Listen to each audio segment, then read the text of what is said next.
আসসালামু আলাইকুম। অবশেষে আমার দেশ পত্রিকার প্রিন্ট এডিশনের পাশাপাশি অনলাইন ডিজিটাল ই পেপার চালু হলো, যেটার মাধ্যমে আপনি ঘরে বসে আমার দেশ পত্রিকা আপনার ফোন, কম্পিউটার বা যে কোনো ডিভাইস থেকে পড়তে পারবেন। এজন্য আপনারা কম্পিউটার বা ফোনের ব্রাউজারে চলে যাবেন, এর যে অ্যাড্রেস বার সেখানে লিখবেন iamardesh.com। আমি আবারও বলছি iamardesh.com। এটা লিখে সার্চ করলে আপনারা আমার দেশ পত্রিকার ডিজিটাল এডিশন পেয়ে যাবেন, যেটা হবে হুবহু প্রিন্ট কপিরই অনুরূপ। অর্থাৎ আপনারা বাজার থেকে কিনে যেটা পড়তে পারছেন সেটা ফোন বা কম্পিউটারেও এভাবে পড়তে পারবেন। তো এই ওয়েবসাইটে আসলে আপনারা এরকম দেখতে পারবেন, দেখতে পাচ্ছেন প্রথম পেজ।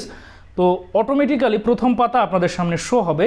তো এই প্রথম পাতার যেই কলাম বা যেই সেকশন পড়তে চান সেখানে আপনারা ক্লিক করবেন, ঠিক দেখতে পারবেন ডান পাশে এটা চলে আসবে।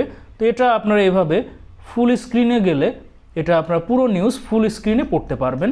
আর এখানে ক্লিক করলে এই অপশন থেকে আপনি বের হয়ে যাবেন। তারপরে আপনি যে কোনো পাতা সিলেক্ট করতে পারেন। এখানে আমার দেশ পত্রিকা 16টি পাতায় আপনাদের সামনে থাকবে, বাজার থেকে কিনে যেটা পড়েন। দ্বিতীয় পাতা দেখতে পাচ্ছেন আমাদের দ্বিতীয় পাতার সকল নিউজ। আমি যদি তৃতীয় পাতায় যাই, এরকম তৃতীয় পৃষ্ঠার নিউজগুলো চলে আসলো। এভাবে আপনি বাকি যে কোনো পৃষ্ঠায় গিয়ে পড়তে পারেন। এটা আপনি ফোনেও একইভাবে করতে পারবেন। শুধুমাত্র ফোনে এটা করতে গেলে আপনি ফোনের যে ব্রাউজার সেটায় চলে যাবেন, iamardesh.com এটা লিখে সার্চ করবেন। তারপরে ব্রাউজারের ঠিক উপরে ডান পাশে 3 ডটস, এখানে গিয়ে ডেস্কটপ সাইটে যাবেন। তাহলে হুবহু আমি একটু আগে কম্পিউটারে যেভাবে দেখালাম ফোনেও একইভাবে iamardesh.com এটা পড়তে পারবেন।